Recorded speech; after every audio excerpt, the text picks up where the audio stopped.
ఒకప్పుడు సుందరపురమనే చిన్న గ్రామముండేది. ఆ గ్రామంలో రాము, సోము, చింటూ అనే ముగ్గురు మంచి స్నేహితులు ఉండేవారు. వాళ్ళు చిన్నప్పట్నుంచి కలిసి చదువుకుంటూ, ఆడుకుంటూ పెరిగారు. రాము చాలా తెలివైనవాడు. సోము చాలా శాంత స్వభావం ఉన్నవాడు. చింటూ చాలా ధైర్యవంతుడు. ముగ్గురూ ఒకర్ని ఒకరు విడిచిపెట్టకుండా సహాయం చేసుకునేవారు. అడవికి వెళ్లిన రోజు ఒకరోజు గ్రామ పెద్దలు అడవిలోని పండ్లు తీసుకురమ్మన్నారు. ముగ్గురూ సంతోషంగా అడవికి బయల్దేరారు. అడవిలో నడుస్తూ మాట్లాడుకుంటూ వెళ్లారు. అకస్మాత్తుగా ఒక పెద్ద గోతిలో చింటూ పడిపోయాడు. రాము వెంటనే ఆలోచించాడు. సోము చుట్టూ చూశాడు.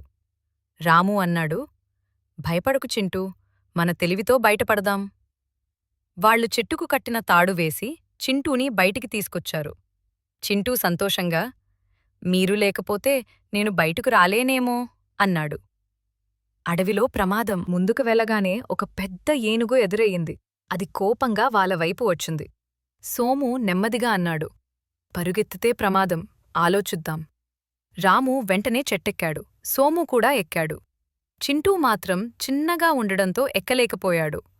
అప్పుడు రాము తన తెలివితో ఒక పండు ఏనుగు మీద విసిరాడు. ఏనుగు మరోవైపు వెళ్ళిపోయింది.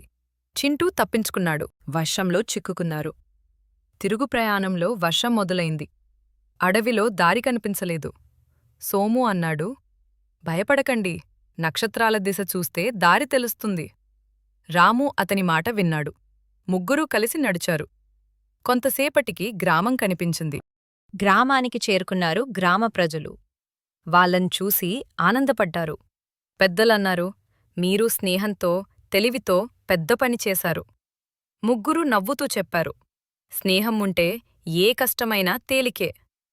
నీతి: స్నేహం ప్లస్ తెలివి ప్లస్ ధైర్యం ఉంటే ఏ సమస్యనైనా పరిష్కరించవచ్చు.